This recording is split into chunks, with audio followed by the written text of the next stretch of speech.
It's Lauren. And it's Brittney, and welcome back, our killer queens and kings. To Killer Vacations Podcast. I forgot that was my part. I was like, oh. I was in my own world. I was really like, this is it. This is when her whole attitude's going to change right here. She's getting unstuck, folks. Y'all, Lauren is a wild cat, let me tell you. 1 minute, she's climbing a tree and purring, and the next minute, she's pouncing down on whatever cats pounce down on and ripping them to shreds. Are you calling me bipolar? Maybe. Ouch. Not like, I still love you. Okay. I mean, I'm not a doctor, but I think we all are kind of a little bit bipolar. Yeah. You're not alone. And plus, we've been sitting here for a few hours. Making dinner, Yeah. watching Desperate Housewives. Yeah, I got addicted to Desperate Housewives. Now she's got me back in it. I have not even watched this in so long that I forgot what goes on. And now I want to go start it again. Yeah. But I just started Shameless back, which I love. Yeah. Kind of fit in with those people a little bit. Yeah. Anyway. So that's your comfort shows that you rewatch. Yeah. I feel like mine are like all the ones I always hear, like that are people's comfort shows. Like mine's like Friends, Grey's Anatomy, Criminal Minds. I like Frasier and One Tree Hill. Never seen it. You've never seen One Tree Hill? No. I like Seinfeld. Yeah, you can see it. You see our generation showing. You see our age. King of the Hill. Yeah. So what was your favorite gift for Christmas? My favorite gift? Yeah. My Secret Santa got me this, it's like a woman's like study Bible, but it's like a journal. Yeah. And I love it. Love it. Love it. I can write all these little things in it, and Yeah. it's just pretty, and it has flowers, and it's like just I don't even know how to describe it. Yeah. But it makes it like I like it. fun. So mine, you've seen mine, haven't you? Yeah. And you all hate on me for it. And you're like, we know what we're getting you. Because my dog, like, chewed the corner of it. And, like, I'm a sentimental person. And, like, That's okay. but, like, I have entries in there from, like, 2012 and 2013. And 2014. No, it might have been like 2014. But still. I keep stuff like that. Yeah. I But keep I don't my like calendars. Yeah. But everyone's like, you need a new one. You need a new one. I mean, eventually you have to have a new one. Eventually, yeah, I have to have a new one. But until you don't, and if you still got pages, Right. you keep exactly. It means something. That little chew mark represents a thing. Yeah. A human being dog. Because to me, my dog is a human being. Yeah. Ethan called that specific dog a skinwalker. Yeah. Which is a whole different topic. I know. But, no, I think my favorite was... So, like, my parents got me, like, I got a washer and dryer, like, my ductwork, and, like, my grandma got me, like, a new door. But mind you, this is stuff that, like I've... Whoa. Okay, but, like, I've been had the washer and dryer. I've been known about the ductwork. I don't have the door yet. So, like, that's all stuff that's, like, yes, it's exciting, like, especially as an adult. But, like, it's stuff I knew about. Yeah. So, like, not knowing about, like, I like getting stuff I don't know about. So what was your favorite thing you don't know about? You didn't know about? Well, I liked my, like, pickleball towels that my mom got me. I saw those. Those were cute. Right. But I think, which this is also stuff I knew about, but so I got like Alexa lights, Yeah.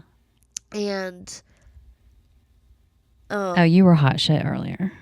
yeah. You're like, Alexa, turn the light on. I was wondering if she'd do it because there's one right there. Oh. Yeah, Okay. yeah. But I have more bulbs. I got 10 of them. That's a lot. Yeah, so like I could You put could do that one. Yeah. No, I can't do that one. Oh, That one's not a regular light bulb. gotcha. You could do these. I can do those. I can for do the living room, the kitchen, the kitchen. Yeah, the bathroom. I don't go in that bathroom. Oh. But yeah, so super excited about that because like I have a big bed now. So well, I've always had a big bed, but I got a mattress topper for myself for Christmas. Can't get out of that thing. No, you cannot. You literally cannot. And so like laying there half asleep, like being able to be like, Alexa, lights off is Yeah. literally the laziest, best gift. And it was funny when I got asked, I was like, I want light bulbs. Yeah. And Taylor was like, what? I was like, I want light bulbs. I liked everything I got for Christmas, but also my birthday / Christmas gift. Y'all should have seen this over here showing off some Base. bass. If you don't know what bass is, BEIS. BEIS. Google it. Luggage set. You would think she's from like Hollywood, California or something.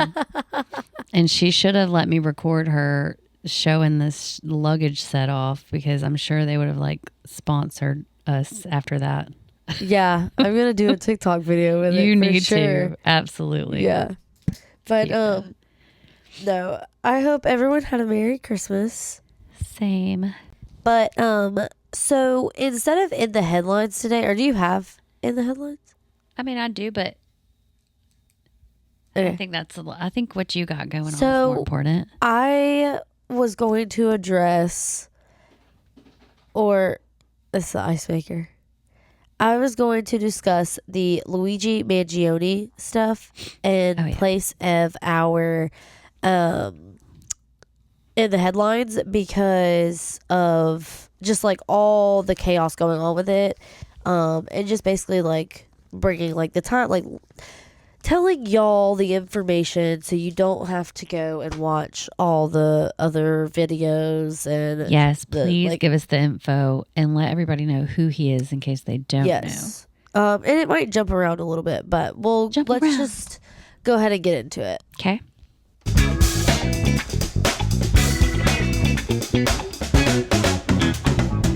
Oh, In Lauren's headlines today. in Lauren's headlines this week, I'm just gonna jump straight into it. I'm not even gonna chit chat here. Okay, so Luigi Mangione.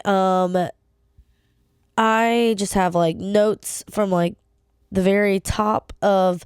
If you don't know who Luigi Mangione is, he was the guy arrested and being charged with the shooting murder of the United Healthcare CEO outside of a Hilton hotel in New York. And this was like a month ago, or like it was like a couple weeks ago. Yeah, it was November. If you haven't heard about this, you probably live under a rock. And if we are your news source, welcome to the biggest talk of our The generation. year. Of the year. So I have like everything in here. So let's start from the top. So he leaves a hostel where he was staying at on Wednesday at 5:30 a.m. This is all allegedly. Yeah, we'll just start with that. So at 5:30 a.m.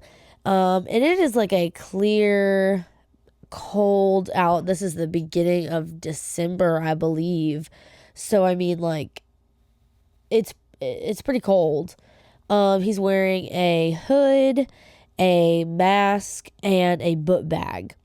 So they were having an investors conference that morning. The like United Healthcare and like the CEOs and like all the like big wigs of the healthcare industry. They were having it at the Hilton on 54th. And Brian Thompson is the name of the United Healthcare CEO. At 6:44 a.m., you see Brian Thompson walking from his hotel to the Hilton Hotel. He's all alone and he's dressed in a blue suit. He's obviously unaware of himself being stalked. They say that basically like he was being watched to a certain extent. I think like they claim the shooter was like waiting on him. The man in the hood goes to Starbucks for a water and a snack. Okay. Then waits for Brian to appear. This is what the cops believe. The shooter appears 10 to 12 feet behind Brian. He fires 3 times. The gun seems to jam several times during this encounter. The bystander that was around runs, and Brian hits the ground. The shooter seemed very calm, walked away. You know, he seemed very calm. I think he did end up like running across the street. But and then the police said if it was because when you see this video, which is like the first thing that like everybody saw when all of this happened, they're like, oh my gosh, the CEO shot out of a hotel, outside of a hotel. And you see the video of this shooter, and it does, like, if you watch it, I guess if you don't really know any better, if you don't really have any training to see it, like, it does look like a professional hit. He's super calm. He goes up to him, he shoots him, and he keeps walks away. Yeah, no big deal, no big scene, Seems like he would have killed somebody before. But the police said if it was a professional hit or shooter, they would have fired from 5 to 7 feet away. He also left before knowing if the victim was dead. That is also another thing. I guess a professional killer would make sure that their victim is dead before leaving the scene. The police said it wasn't a professional job, but it was a planned out attack. Police quickly rule out all these motives like drugs, money, personal, because obviously when this first happens, they're like, okay, what can it be, spouse wise, or they instantly go to his hotel. They're searching through his phone. They're searching through his bags. They're searching anything. They don't immediately jump to it's something with his job, but they do quickly rule out everything else in his personal life and narrow it down to his job. And then there's something at the scene that they also find that they're like, okay, this has to do with his job. Yeah, for sure. So, and that would be the shell casings, because the shell casings had words on them, and it was because the shooter shot 3 times. There's 3 shell casings, and written on them with permanent marker was delay on one shell case. They're all separate. Delay, deny, depose. So that's when they're like, okay, it's about Brian's job. And this reminds them of a book which is critical to the insurance industry. And I think it's called Delay, Deny, Depose. And it, like, in this book, it basically goes over like all the procedures. So those like, 3 things are what insurance companies kind of follow. Basically. Delay, deny, depose. Yeah. What does the depose mean? Oh, like a deposition in insurance is a chance for an insurance company to learn more about a claim. For example, in a workers' compensation case, a deposition can help the insurance company understand how the injury occurred and which body parts were involved. So there we go. Delay, deny, and then depose. Look more into it, investigate, like an insurance claim. Right. Okay. That makes sense now. So at this point, people around the world blew this case up. Like, this got big very quickly. And it wasn't necessarily in the way I think people thought. Like, this wasn't people defending the CEO. Right. It was quite the opposite. Police put out a description: light-skinned male wearing a light brown or cream-colored jacket, black face mask, black and white sneakers, and a distinctive gray backpack. So, TikTok, I'm trying to be very like non-biased when I'm telling you all this, by the way. Okay. So I'm not gonna get super, but so I saw a lot of these videos on TikTok, and I'm not gonna lie, they made me laugh because these people, before anyone saw a face or anything like that, when I say like this case blew up, like people were like, I didn't see nothing, I'm blind, Right. like right. because of like the perspective people took on this because of the United Healthcare CEO, because of who it was. Uh-huh. But anyway, okay, so the shooter, I'm going back a little bit here. So the shooter, after firing the shots at Brian, he runs across 54th Street up an alleyway called Ziegfeld by the theater,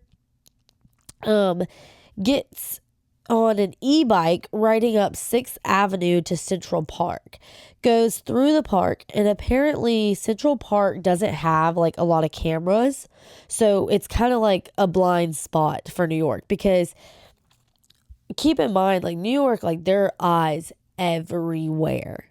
You cannot get through New York without eyes on you. Like you're constantly being videoed. But Central Park, because of the woods and stuff like that, there's not a lot of cameras. So he comes out of Central Park at 77th on the bike, supposedly. Then they see him, or they think they see him on 86th with no bike and no backpack. He gets into a taxi, and the taxi gets a picture. Now, I would just like to say the picture that they're claiming versus the picture they're claiming of the shooter, he's in different jackets, different masks. You know what I'm saying? So the shoot when he was shooting, but then again, you know, the shooter could have changed in Central Park. But then the timeline is kind of like very put together. You got to move it fast. So he's in like a surgical, not a surgical, but you know, like the mask we had to wear Like an for N95 like, mask. yeah. Well, like the flat ones. You know what I'm talking about? Yeah. Is that an N95? Yeah. Oh, I thought those were like the more. Yeah. Just like a COVID mask. Yeah, a COVID mask. Whereas like before it was like a like black cloth mask. Yeah. Before. And I think it was like a different jacket too. So, the front of the taxi gets a picture of him through the little like sliding window thing. So he takes the taxi to a bus station. So they just assume that he got on a bus to go out of town, but they don't see him getting on a bus. So like the case goes cold at that point. Like after they've reviewed all this video footage, like now the case is cold because they never even saw him get on a bus. So they don't even know where he could have been headed. If he had have gotten on a bus, he could be across the country by now, you know? Yeah. So he wasn't wearing gloves when he shot Brian. So, and you know... Rookie mistake. Right. Exactly. Police put up a $10,000 reward for any information leading to an arrest.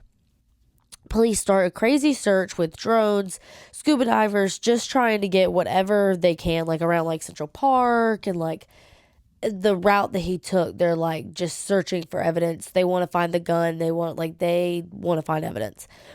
So right around dusk on Friday, the police believe they found the shooter's backpack, jacket, and Monopoly money. So the bag, there was a book bag stuffed with Monopoly money. So can you give... And left it for the NYPD to find. Can you give listeners maybe a reasoning behind the Monopoly money in case they don't understand? Okay, so I don't necessarily know. I've heard theories that I like I could agree with or understand. which is like the healthcare industry is all a monopoly. It's all a big game, and it's all like if you've ever played Monopoly, Yeah. like it kind of like it follows in that line. That makes sense. And I think it was all a symbolism. The same way I believe Brian Thompson was supposed to just be a symbolism. It wasn't necessarily Brian Thompson the person, but more so Brian Thompson the CEO and what he represents. Healthcare representative. Yeah. And so I think everything along the way was put as kind of like a monopoly piece or a puzzle piece of like what everything was to represent, and that it was bigger than what the one action was done. Right. So, completely agree with that. Okay. So, this is when, like, after they find the Monopoly money in the bag and the jacket, this is when they trace him back to the youth hostel. So they kind of work backwards. And they get surveillance footage of his face because of the front desk lady at, I think it was the youth hostel. So when he goes, so they're going back trying to, find him slipping up. So they track back to what they think. Again, he's wearing different jacket, different. And the lady at the youth hostel asks him to, like, I think she was like, can you take that mask off so I can see your pretty smile? Or something like that. And he pulls his mask down and he smiles. And so then they get that picture from the surveillance. And that's another picture they put out. Now, from the jump, they're putting out these pictures and social media is going crazy. Yeah. So that picture they put out, it goes viral. And so this is something from like the 2020. It was like people relate to it because of how the healthcare system screws so many people over. Yes. Everyone has a story about healthcare. It resonates with so many people in America, just the way, like, I've heard so many stories. I've experienced bad. I mean, it's how we have to live. Yeah. Like everyone who works and doesn't work, you have to deal with healthcare. Either you have it or you don't. If you have it, you can't afford it. Yeah. If you don't, you can't really afford to help yourself. Right. Medically. Right. And that's basically what everyone's like. Everyone can relate to being angry with the healthcare system. Yeah. Brian's salary. Do you want to know his salary? I really do.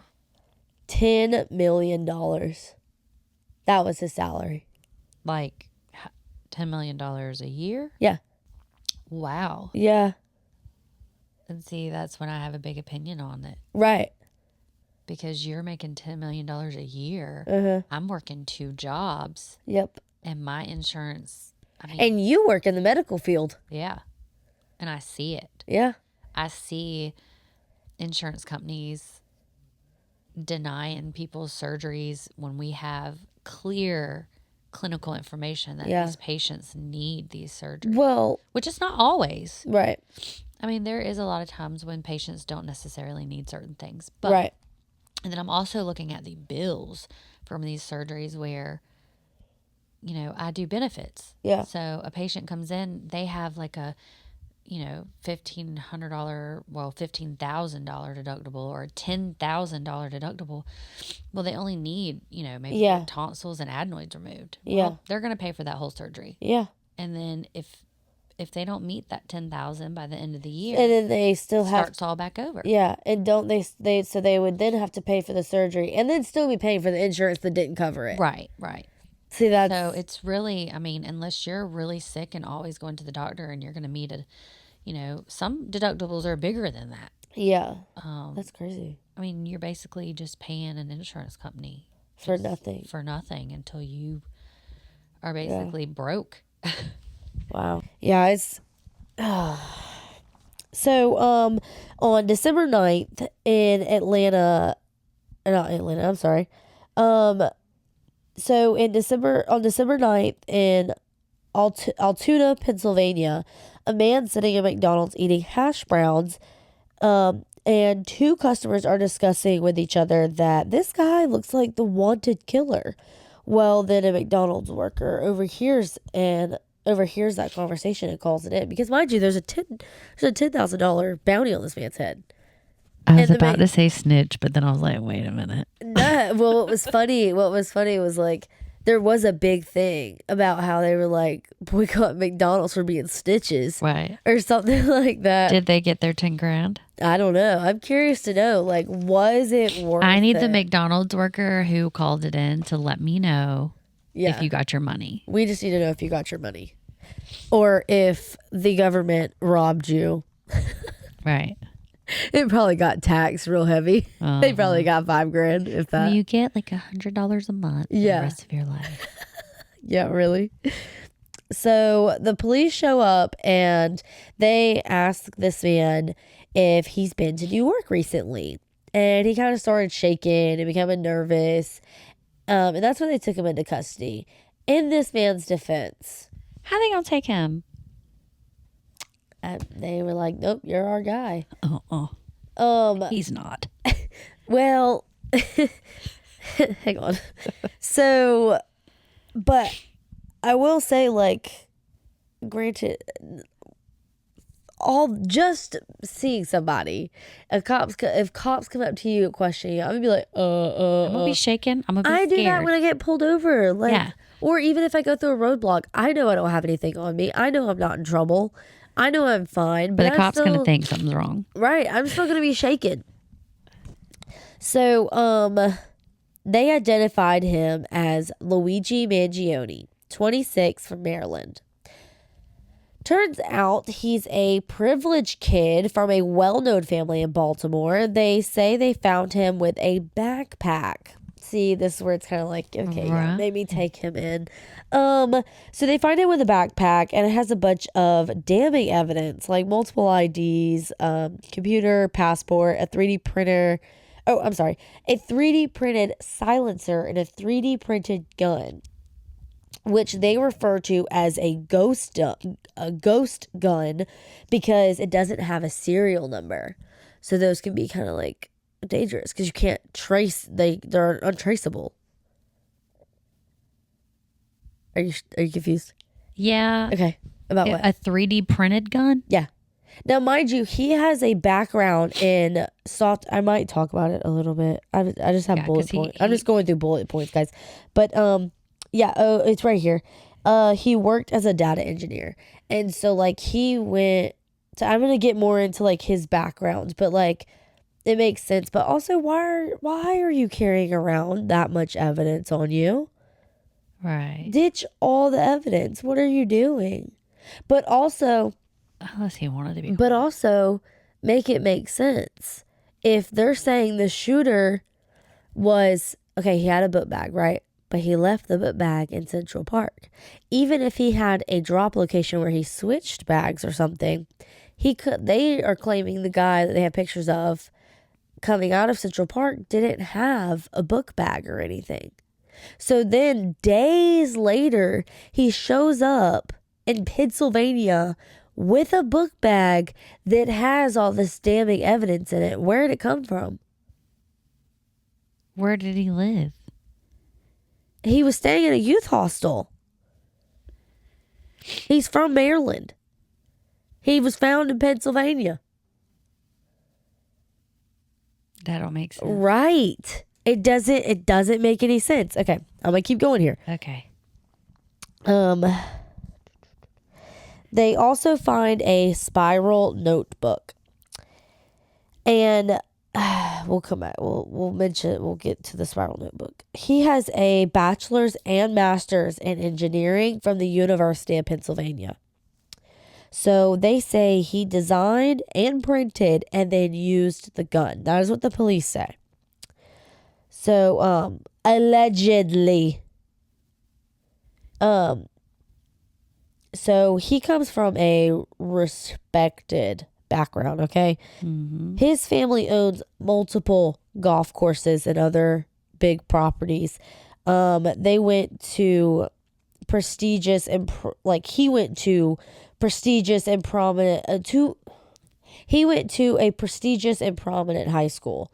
So like the best of the best, the rich, his family the also, most intelligent. Yeah, they also own like healthcare facilities as well. Oh, really? I didn't Yes. hear that. I read that. Um, They own all kinds of stuff. yeah. But he was in like the robotics club. He was this nice guy. He was valedictorian. He was very athletic. As I He's mentioned, nice. Yeah. He's sweet. yeah. As I mentioned before, he worked as a data engineer. He's fun. So he spent some time in Honolulu, and while in Honolulu, he says he was just looking to relax and enjoy his life. He was in a book club, and the lady, I think that was like that did the book club, she was like, he was the only one that like actually came to read the book. Like everyone I else love was it. just there for like the wine and crackers Yeah. or something. And I don't remember exactly the snacks that they said, but she was like, he really genuinely was just interested in reading the book. And I was like, that's so pure. I love it. Yeah. But on social media, I guess he was more like his life outside versus him on social media was like a whole different world.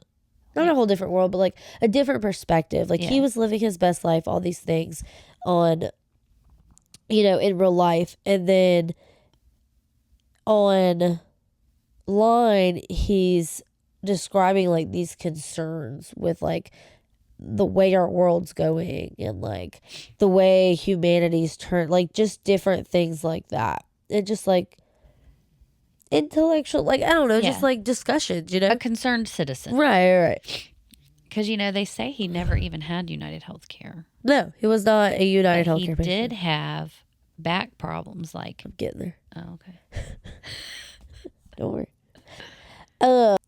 Luigi had back problems. Look at me. Right on time. Yep. So Luigi had back problems, and this really affected his life, but he was never a client of United Healthcare. I mean, did you read it? I was looking at it when you talked about you it. had, yeah. So 6 months before the shooting, Luigi goes dark online. Ghost. I'm going to defend him a little bit here. I do that. Oh, yeah. Especially if I'm not Right. feeling so hot. So maybe it was a coincidence. 2 weeks before the shooting, his mom files a missing persons report in San Francisco. Shut up. He wasn't responding to phone calls or text messages. But if Luigi were to end up being the shooter, why? Why ruin his life? He had his whole, like, he had this nice life. Yeah, he was in his 20s. Yeah, it makes no sense. Super smart. Yeah. So the only thing, with the whole back problem thing, he goes on to say like how it affected like his relationships, like romantically, and like he couldn't do, and I want to say this was an accident he had while hiking or something. Surfing. Or surfing. Yeah, it was like a surf lesson. It was like a Honolulu. beginner's surf lesson. Like one of his first ones. Something so simple. It wasn't even anything crazy. It just like, I guess it just got like really bad. And he had, I don't know if he had a botched surgery or what, but he had some type of surgery where he had like 4 nails like in his, like around his neck or something. Some screws. Yeah. Nails. Sorry. Sorry. Anyway. So when he's seen, now we're skipping, right, forward to after he's been arrested, I believe. When he is seen for the first time, he is getting out of the car and he's being walked into, like his first court hearing or like whatever. And he starts like yelling. And from what you could kind of like make out is basically he's, quote, completely out of touch and an insult to the American people, end quote. Before they like force him inside. So he's saying this isn't right what they're doing to me. Right. So obviously he's visibly upset, innocent or not. Anyone would be. I don't think that proves innocent or guilt. I don't think that says anything about. No. I think that could go either way. But this being on video just fueled the fire for the social media. Like, and I mean, just the beginning, honestly. So, we'll keep going. We'll get to it. So, police say in his mind it was a symbolic takedown. So back to the spiral notebook, which they say is his manifesto. They allegedly found on him, it says things like he was going to do a bomb, but didn't want to hurt innocents, so he would go after an individual. Another thing was, quote, frankly, these parasites simply had it coming, end quote. Another thing that was written allegedly was, quote, a reminder, the U.S. has the number 1 most expensive healthcare system in the world, yet we rank roughly number 42 in life expectancy, end quote. And let me just point this out. That's not ramblings of a crazy man. No, that is smart. A fact you can find anywhere. Yeah. Like, he did his homework. Right. It wasn't. Anyway, police say they were able to match the shell casings to the gun that they allegedly found on Luigi. A New York grand jury has indicted him on murder in the first degree and furtherance of terrorism. Now, keep up with me because this is the biggest load of shit, okay? The terrorism charge is basically saying he targeted the CEO for a social purpose and reason, which I guess is a form of terrorism.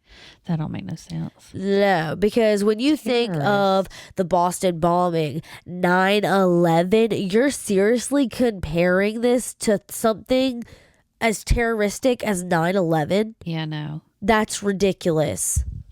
This isn't terrorism. That is not terrorism. No.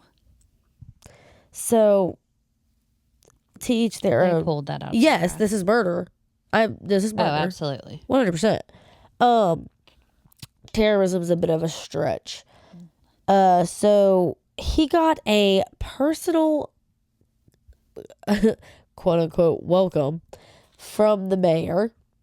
And I say that sarcastically because the mayor showed up to this man's perp walk when they transferred him to New York. And the mayor's like, I want to look him in the eye and tell him he can't do that in my city. And he's basically publicly persecuting this man and saying that Luigi's already guilty, but Luigi hasn't had his day in court. Like, he's innocent until proven guilty. And I think it is just so hypocritical coming from that man of all people. Yeah. Because, Mr. Mayor, sir, aren't you still waiting for your day in court? Oh. Yeah. He's got some skeletons and he's asked people to not judge him and he's innocent until proven guilty and he wants his day in court. Oh. I don't know nothing about that, but that's interesting. Yeah, maybe I'll talk some more about that. But he's not so innocent, so he can cut the act. Yeah. Innocent until proven guilty. I mean, that's literally what our yeah, that's what it's supposed to be. So if you look at the news or, TikTok, there's this interview that went viral of this lady that I watch her stuff a lot, but I never I can't remember her name, but she does this interview and I guess the inmates are watching her inside the prison in live. Uh-huh. So she's asking them questions on live television.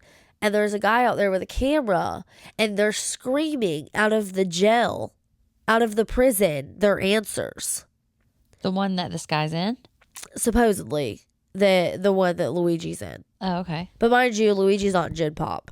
So I'm assuming it's Gen Pop that is screaming out these answers. Yeah. And they were saying things like free Luigi and his conditions suck because the anchor on the news was like, what are his conditions like? Da, da, da, da. They were like, his conditions suck. And then like so there it was like the weirdest, like she was basically like interviewing these inmates like informally, and they're just like screaming out of the prison. It was Pretty interesting. very the media outraged for many reasons. Yeah. Like I didn't because like they identify with the ideas and feelings of their government isn't responsive to them, and corporations don't care about their lives, and voting isn't working anymore. That's the kind of takes like people are getting from this basically. Yeah. And there's just like so much rage, and I think it's just like people are holding Brian Thompson responsible for a whole industry. And no, I don't like Brian Thompson is not responsible for the whole industry. It is a whole corrupt system that needs to be looked at, but at the same time, that's what's happening. Will there be a change? I don't know, probably not, but like it's actually like no one had to die, but like at the same time it's doing exactly what the shooter was intending it to do. Whether that's Luigi Mangione or not, that was clearly the intention. Open some eyes. Yeah. And not necessarily like the public's eyes. The public already knows that. No, the healthcare industry. It's more so the healthcare, government. Yeah. Stop trying to line your own pockets. How about we care about our own people? Right. Pisses me off. Yeah. So, I mean, I never think that. We'll come to that. Hang on. People are also saying Brian Thompson should be remembered as a person and father of two. And I think people, those siding saying that is also saying like the mob mentality is scary, which is like understandable. Like I agree. No matter which side you're on, like it is like the mob mentality is scary. To think that the irony of the fact that United Healthcare, I'm sorry, I can try to be biased all day long. I'm not going to side with a big giant corporation, but United Healthcare, their CEO got shot, but they were putting up fencing to keep out people from like because people were threatening. But like maybe at that point, like you should reflect and look in the mirror, and not just United Healthcare, like the whole health industry. Like, why are you not trying to help? Because clearly you don't care. And I mean, I don't know. It's just such a double-edged sword, I guess. Yeah. But this struck a chord with the American people because everyone has a story to tell. And that has been made clear more than ever.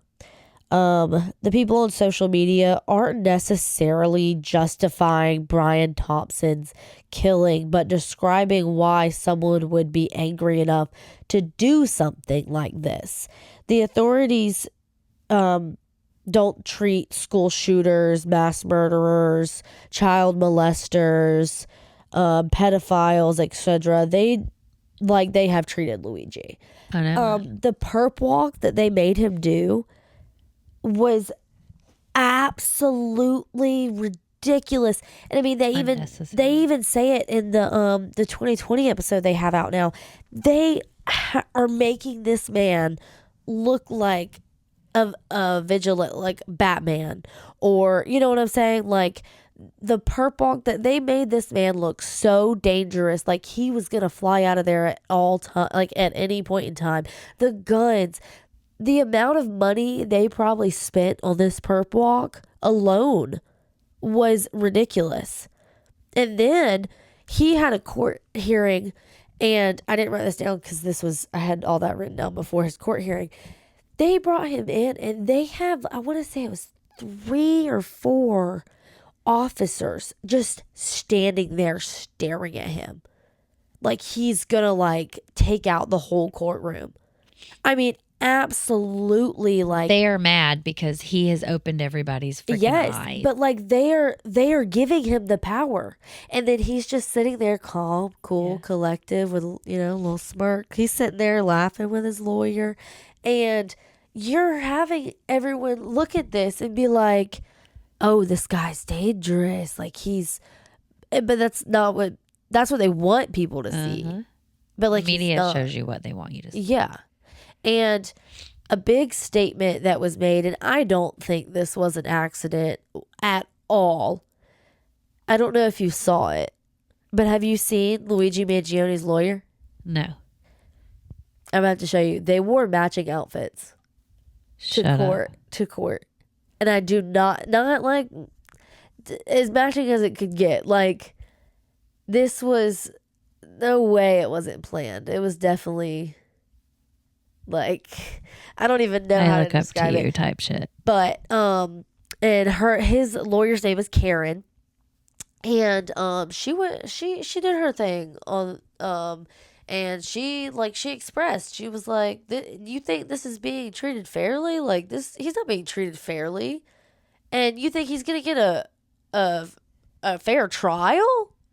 Yeah. Like, you're treating him like you don't even treat crime bosses like this. Yeah. Like, what do you mean? You don't treat people who have killed hundreds of people like this. All these gunmen Yeah. that have recently killed. Yeah. I haven't even seen their faces. No, and you wouldn't even This is all done on purpose. The man that set the woman on fire in the subway. You don't see him anywhere. I didn't even hear about that. Yeah. Like, that's what I'm saying. Media. The thing is like, okay, yes, Luigi Mangione, he's a good-looking guy, okay? He's starting to fade. His looks are starting to fade a little bit on me. He's not. But if he would have looked differently, I don't think it would have gotten the attention that it did. Yeah. But I think on top of it being with the health industry, the healthcare industry, to do with America. Yeah, I think it was just a big combo of things to make one big shit show. Yeah, and I don't think it's going away anytime soon. I don't think it was meant to go away. My opinion about it all, which opinions are like assholes, everybody has them. You would be better off not having insurance in this country and getting your private pay discounts than dealing with these insurance companies and paying so much money every month to never even get a dime from them. Yep. Period. Yep. I wish that we could all just say F you insurance and just boycott insurance altogether. Yeah. Altogether. We all need to drop it. Just drop it. Drop it like it's hot. Yeah. Because I'm telling you, I see it every single day at work. They don't pay for anything. Yeah. It's sad. And I mean, we could sit here and talk about it all day. I honestly just wanted to give y'all an update. You could get your update here on one of the biggest, I think it was going to be one of the biggest cases. Yeah. And there's already, but I think the biggest thing here is like, he's innocent until proven guilty. Like, we can't sit here and say the shooter was Luigi Mangione. You can't sit here and say this guy that they claim is the shooter or this guy they claim is the shooter in all these different pictures is Luigi Mangione. You have to prove it in court. And there is this thing that I was telling Brittney about earlier. I don't know. I can't remember what it's called. So if y'all know what it is, let me know. But it's basically this where, say he goes to court or whatever, or goes to trial, the jury can say that he's guilty, but not punishable. Right. He doesn't deserve punishment. Right. That it's okay what he did. And, obviously we've said this plenty of Or just times. lighter punishment. Yeah, but like murder's never the answer. There's different ways to go about things. But I think the biggest takeaway in what the media is trying to say, and maybe not such a subtle way, is our traditional ways of, well, you need to get out and vote, or you need to do this, or you need to do that, isn't working anymore. And our eyes need to be open to, like what's going on, and there needs to be change, and it doesn't need to be talk. Was it done the right way? Probably not. No. But clearly there's a problem that needs to be discussed, and it's being discussed, so. It's being discussed now. It's being discussed now. All our bitching and griping in January when we have to sign up for these stupid ass insurances. Now it's being discussed. Yep. So, take with that what you will. If you want to keep up with it. I enjoyed that. Yeah. You're basically getting 2 cases in one today. Because my next case is kind of shorter. Because there's not a lot of information on it. It was honestly pretty cut and dry. This is what happened. Nothing really mysterious about it. That's fun. Though definitely mysterious, but I'm excited. Yeah. So, all right, we'll go ahead and get into the case.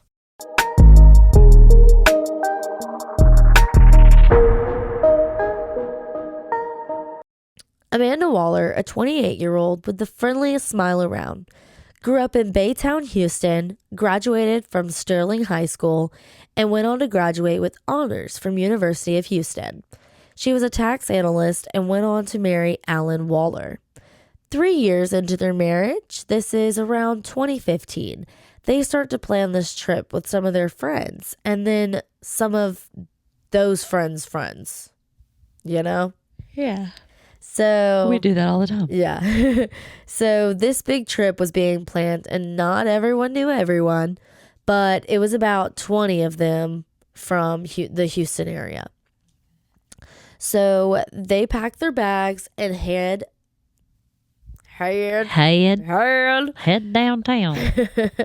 They head to Curacao. Shut your face. Yeah. Just was there. Yep. And this Curacao, if you don't know, is an island off the coast of Venezuela. And we were just there. Yeah. That was our favorite. I loved that place. Yeah. It was beautiful. It was, I felt safe. Yeah. Me too. So it's late June of 2015. So the dead of summer, which around this time it was mid 80s, and the humidity was also reaching mid 80s. It's kind of crazy, isn't it? Yeah. And I'm not sure exactly which day they got there. I don't know how much time they spent there before this day. But come Thursday, June 25th, 2015, the group decides to go off to Casabu Beach. Casabu Beach. Okay. For some snorkeling and scuba diving. And snorkeling's like above water. Scuba diving's like you got the whole tank and you're underwater. And you could do both when we went. Yeah. Because remember I don't know if you went over there with the scuba divers, but when me and Alexis went snorkeling. Yeah, you could see the scuba divers. See the scuba divers. That was so cool. Yeah. It was a great day for it, and the waters were calm, and it was just very clear, very pretty, perfect day. So everyone kind of went out in groups. So everyone kind of spread out, as they're kind of doing their own thing. Amanda went out with a group of girls, and one of them was pregnant. And Alan went out to scuba dive with his best friend. So they go scuba diving, girls go snorkeling. I think there was some guys obviously snorkeling too. But yeah. So, well, after about an hour and a half later, around I want to say 2:30, 3 o'clock p.m., the girls had kind of drifted from each other, but Amanda sees her pregnant friend and she says she's going back to shore. Well, Amanda tells her she will be a few minutes behind her and to go ahead and go. So she's like, "Yeah, like yeah, you go ahead and go up to shore. I'm right behind you. Just give me a second." So a few minutes go by, and Amanda goes to head back to shore, and she sees one of their friends, Matt. And she signals over to him that she's headed into shore. And no one else really thinks twice about it. Like everyone's kind of everywhere. We know what that's like. Yeah. I'm over Especially there getting obsessed with the fish and snorkeling. I don't even right, get out. right. No, you get lost. I remember. I think I lost you. Yeah. I don't know. A couple times. Yeah. And especially with that many people, there's people scuba diving, snorkeling, there's someone at the bar, there's somebody sitting down. Like, there's people everywhere. Well, about 20 minutes later, a group of them come in and go to their little, like, area that they had around their, like, tiki hut and stuff, where they set all their stuff down. And some of their other friends were up there, too. Like, everyone was kind of, like, piling in a little bit here and there. But Amanda wasn't one of them. And so Matt walks up and he asks, "Where's Amanda?" And everyone explains they hadn't seen her. They didn't even know she had gotten out of the water. So at this point, everyone has come into shore. They're like, okay, doing a little head count. And they said the last they heard or seen Amanda was when she was signaling that she was going into shore. So there becomes this growing concern of, well, why didn't she go back to their spot? Like, if she came into shore, why didn't she go to their spot? Like, where would she have gone? The bathroom. Right. But it had been a while at this point. And why wouldn't you stop off at, your tiki hut with your friend that you told was coming in and be like, "Hey, I'm going to run to the bathroom real quick." But also, like, I don't know. I wouldn't. I'd probably just go to the bathroom or go get me something to drink or something. You would. We know you would. Yeah.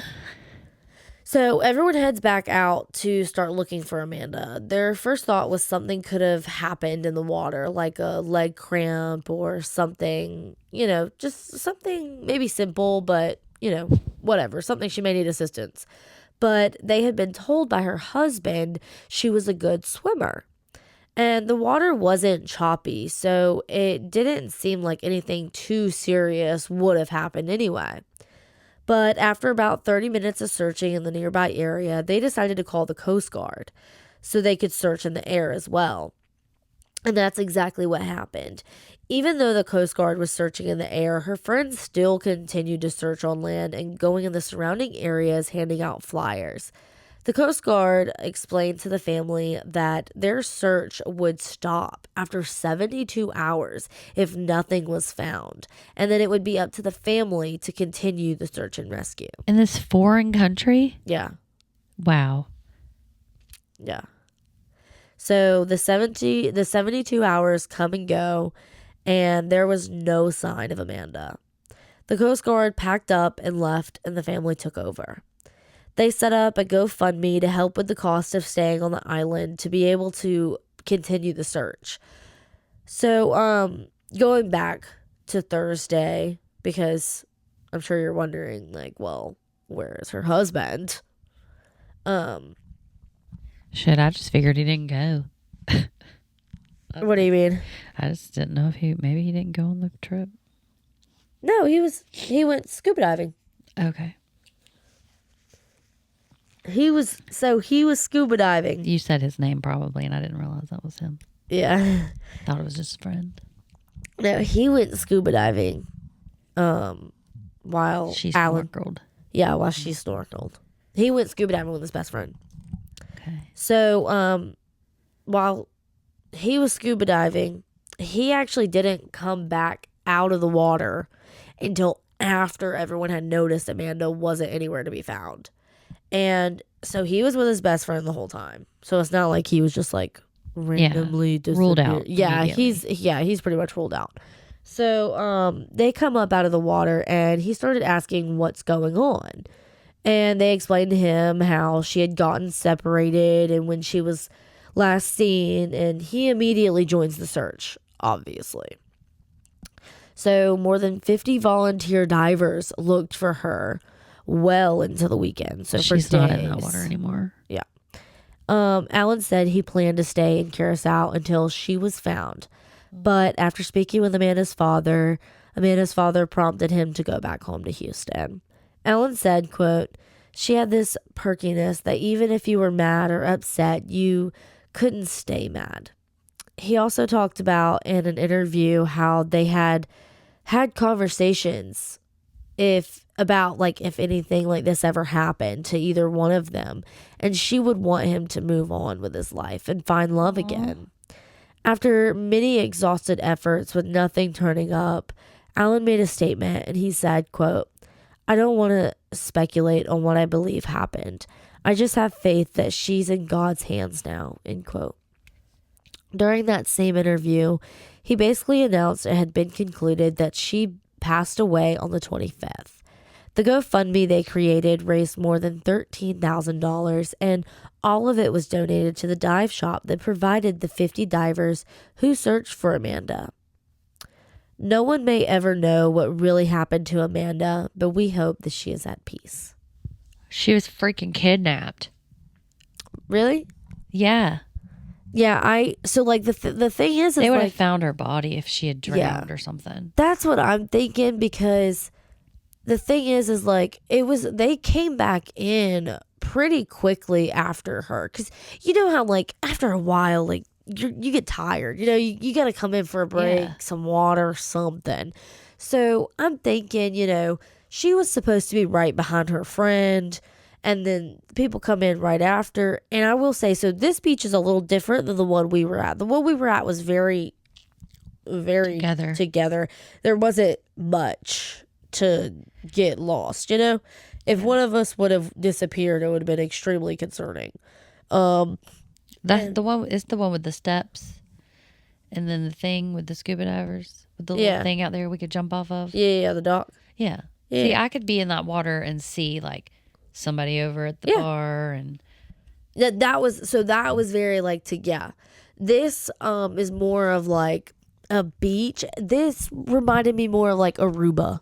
The beach we went to in Aruba, where it was with like the tiki huts, and like that kind of vibe. So it was more like that, as far as like the setup of it goes. So which the bathrooms were far away on that beach. Yeah, but also I will say, like, I don't know how other beaches are. I kind of glimpsed, and I think it may have been similar. But you remember the difference between like Aruba and Curacao? Like the beach we went to in Curacao was like rock, so like it wasn't like you kind of just like went in and it was like deep or whatever. Like it wasn't a beach, whereas like Aruba was more like a beach. Yeah, and I think it was probably like in the middle of that. Okay. If I had to take a guess. I'll have to look up the actual beach, but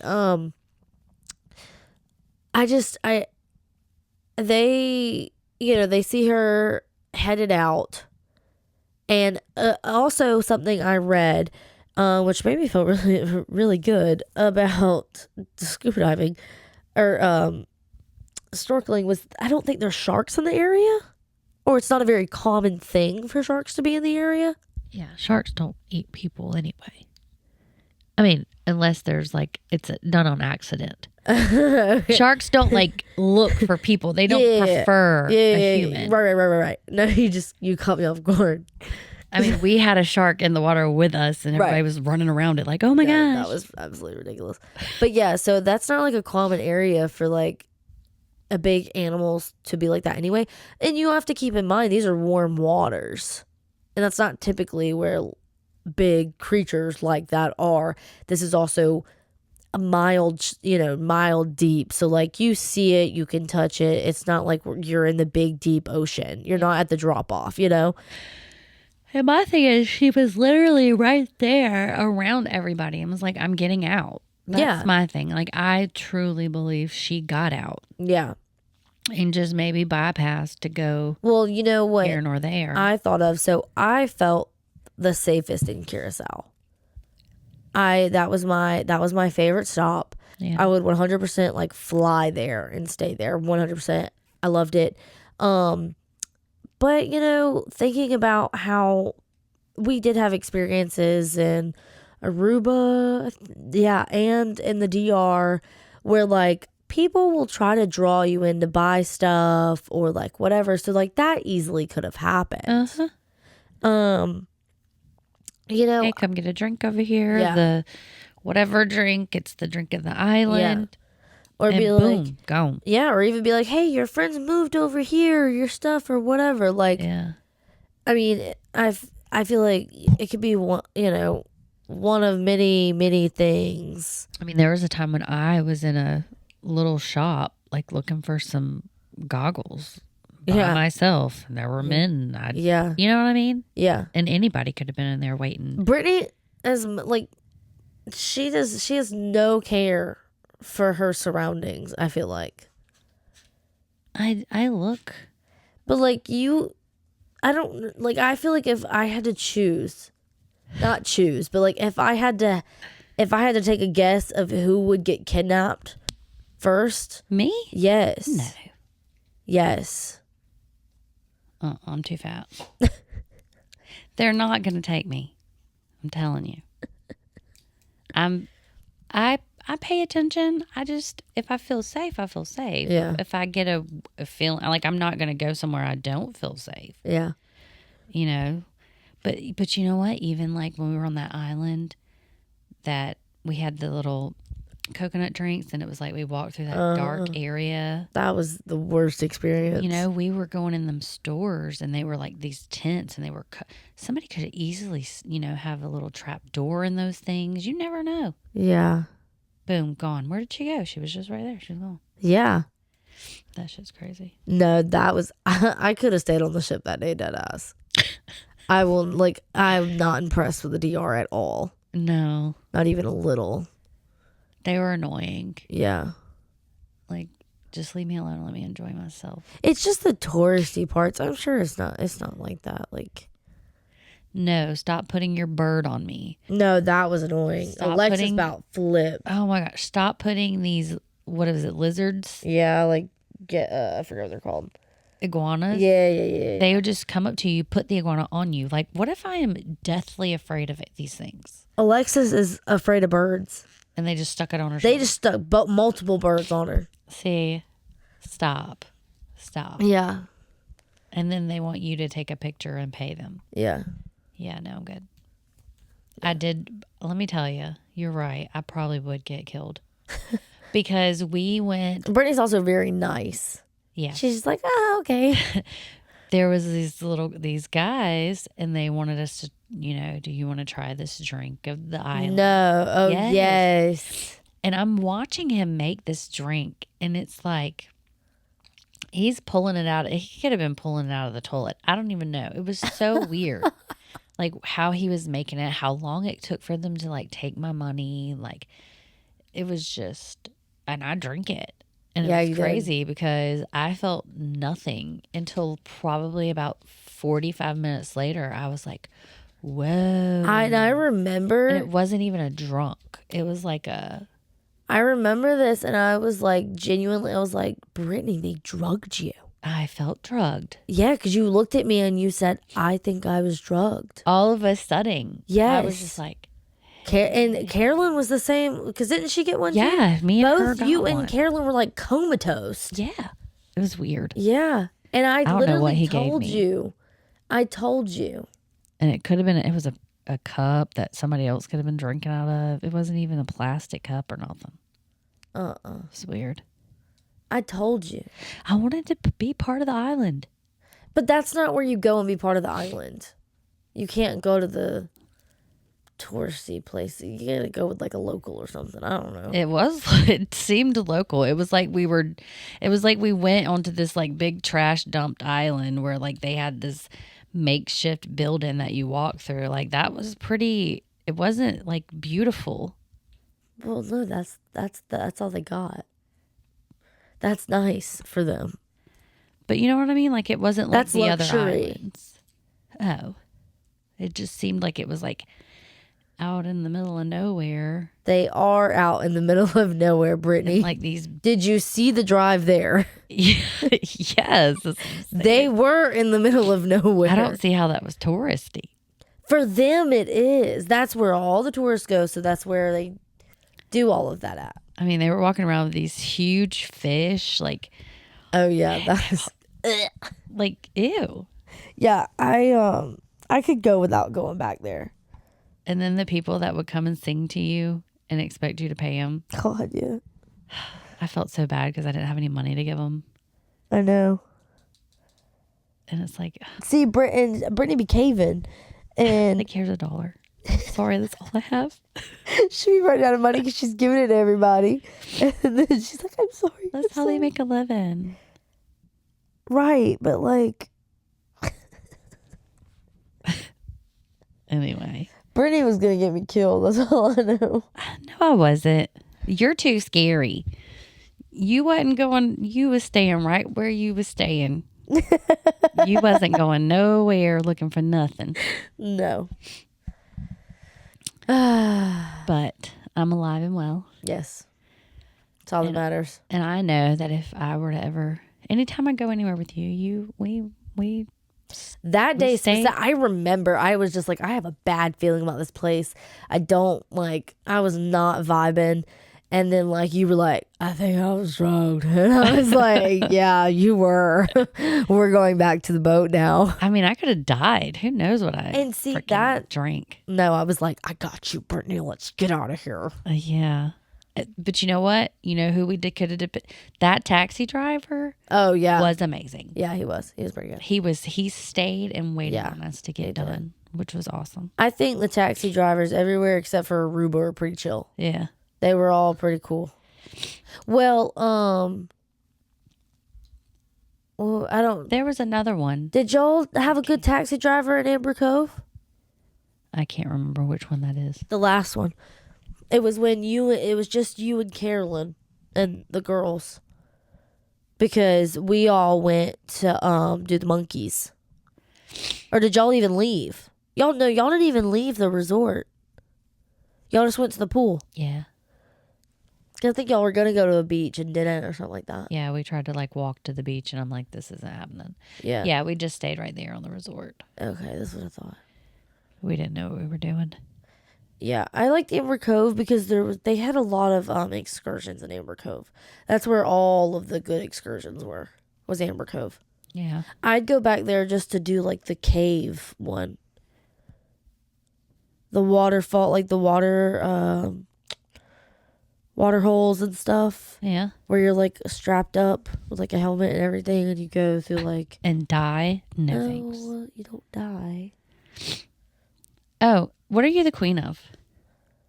We had so much to talk about it, I skipped it. So I really didn't think about it. Let me tell you what I'm the queen of. Okay. Multitasking. Period. I have done a Christmas parade, birthday party, gone to my second job, new tattoos, concerts in Columbia, helping my meemaw. I am just a busy little bee. Hell yeah. Getting it done. Proud of you. And I really hope I don't have to work in the morning at my other job. You don't know? I don't know. Oh, no. I asked her if they needed help tomorrow morning from 7 a.m. to 7 p.m. And then 3 days later, she was like, yeah.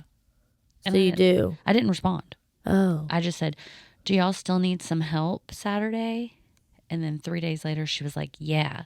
But I didn't respond. So am I on the schedule? Yeah. Shut up. I hope not. Brittany, what? I hope not. Girl, they're going to call you at 7 and be like, hey. I'm like, since you had me in here at 7 a.m. on Christmas, I'll be there at 1. Thank you. She'll see y'all at 7. You know what? That's fine. I love my old people. I do. I love my old people, even though they don't know what's going on. Hey. And I hate when I have to lie to them. Oh, God. I I had to get this man to take his medicine because he did not want to take it. Yeah. But he was very agitated. He needed it. It's like a PRN for when they get agitated. He was like slamming in the doors trying to get them open. Well, they're not going to open. They're locked. And so I told him, I said, if you take this medicine, I'll show you the way out. I did, because that's the only way he would take it. Yeah. And so then after he took it, he was like, all right, you'll show me the way out. And I held his little hand and I walked all around the facility, and then I started talking about other stuff. He forgot eventually. Yeah. But I feel so bad. That's funny. But yeah, I hope I don't have to work tomorrow. So yeah, multitasking. I have a scary story. Yeah. You ready? Hit us with it. So I keep hearing noises. This isn't really a scary story, but it's kind of weird. It's called, and it's on Reddit. It's the No Sleep Reddit. I kind of like that one. But it's called I Made a Deal to Escape Death, but it's worse than I imagined. When I was 19, I almost died. A car accident left me pinned under the wreckage, my lungs collapsing as metal sliced through my side. I remember the faint sound of sirens, the warmth of blood pulling under me, and the icy grip of fear. But more than anything, I remember the voice. Do you want to live? It was deep, like it came from within me, but no one was there. The voice repeated itself, louder this time. Do you want to live? Yes, I choked, barely able to whisper. The pain stopped instantly. The sirens faded, replaced by complete silence. And then the voice returned, calm and commanding. You'll live, but you will never escape me. I woke up in the hospital, miraculously unharmed. The doctors couldn't explain it. My injuries had been catastrophic, but by the time I arrived, there wasn't a scratch on me. They called it divine intervention. I should have felt grateful, but all I felt was dread. For years, I tried to forget the voice, convincing myself it was a hallucination brought on by shock. Life went back to normal, or as normal as it could be, with a lingering sense of doom. But on my 30th birthday, it came back. I was blowing out candles when the room went silent. No clicking glasses, no music, just a deafening absence of sound. I froze, gripping the edge of the table, and then I heard it. Time to pay. The voice, the same one from the accident, but this time it sounded closer, like it was standing behind me. I turned quickly, but no one was there. My friends laughed, oblivious, as the world spun around me. I didn't sleep that night. From that moment on, things started happening. Shadows lingered in the corners of my vision, twisting unnaturally. Doors creaked open on their own, mirrors warped, showing signs that shouldn't be there. An extra hand, a face that wasn't mine. Then the whispers started, quiet at first like static, but they grew louder over time. At night, I'd hear my name repeated over and over in a low chant. Last week, I woke up to find my reflection staring at me, even though I wasn't standing in front of the mirror.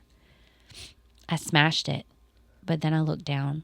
My reflection stared up from the shattered pieces. I've tried everything. Priests, psychics, even therapists, but nothing's worked. No one can help me. 2 nights ago, I saw it for the first time.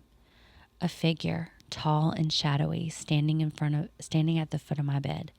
His eyes burned red and his face twisted in a permanent grin. I screamed, but it didn't move. It just whispered, "You'll never escape." Last night, it got closer. I woke up with its face inches from mine, its cold breath on my skin. I didn't speak, but its grin widened as it raised a single skeletal finger to its lips, silencing me. Now I'm writing this because I know tonight is the end. I don't know what it wants or why it waited this long, but I can feel it. It's in the room with me as I type this. To whoever reads this, Don't make deals. No matter how desperate you are, death isn't the worst thing that can happen to you. Trust me. Isn't that crazy? Yeah.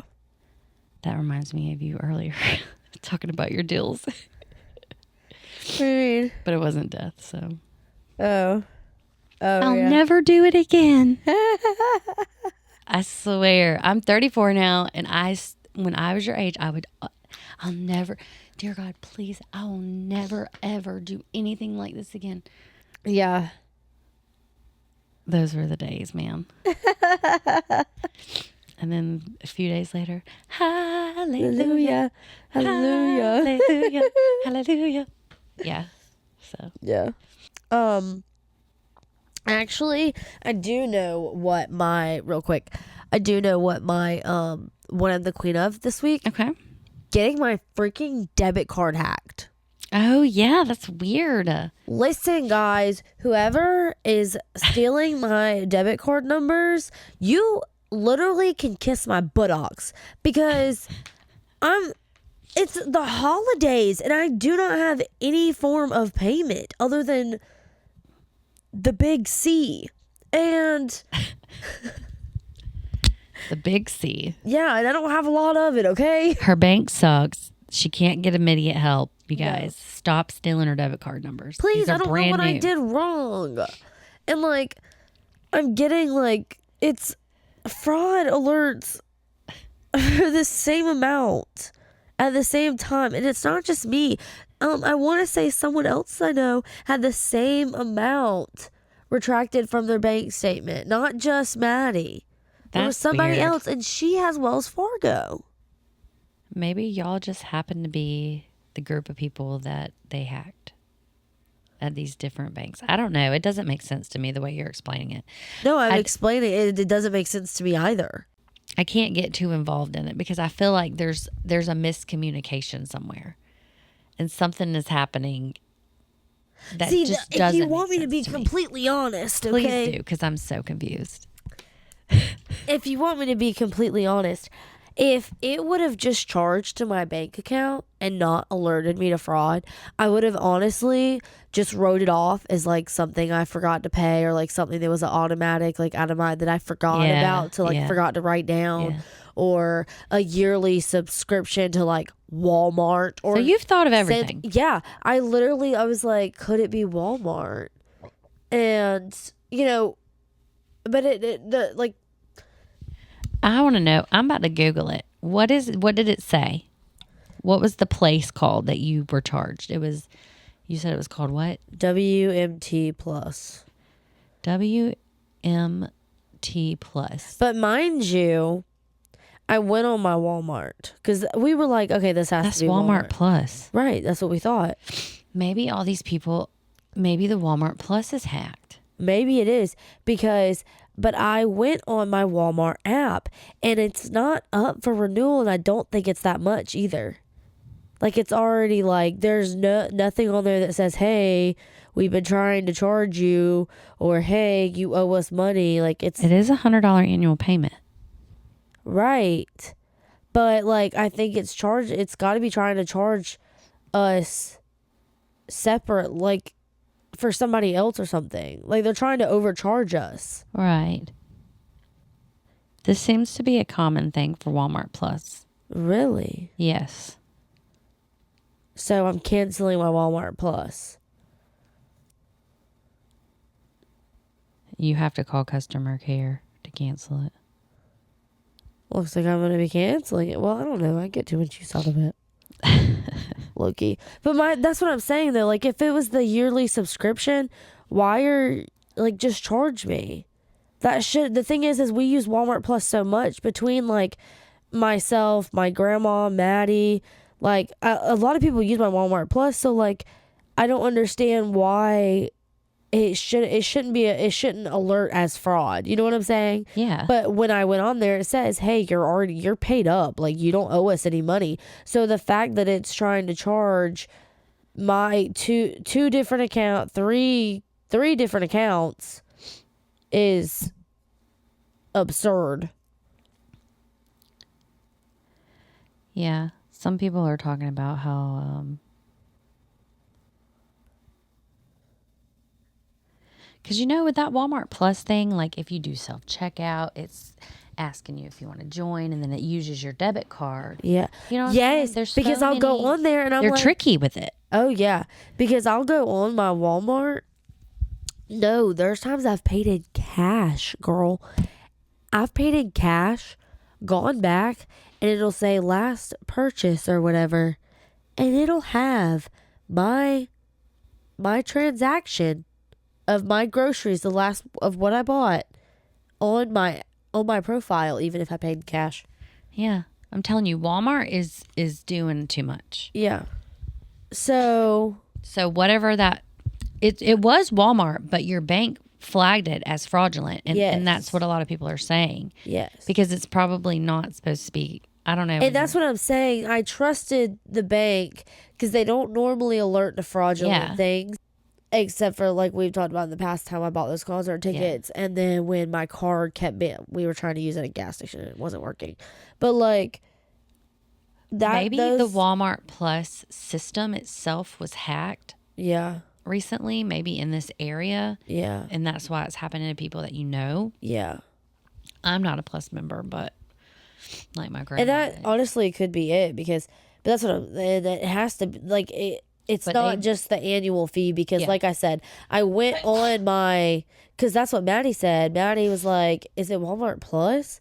And so I went on there to make sure that it wasn't. And it was like, you're paid up. Like, you don't owe us any money. Like, it shouldn't have been like, there was nothing to say, hey, give us $105. Just like my Sam's will be like, hey, it's almost time for your renewal. Yes.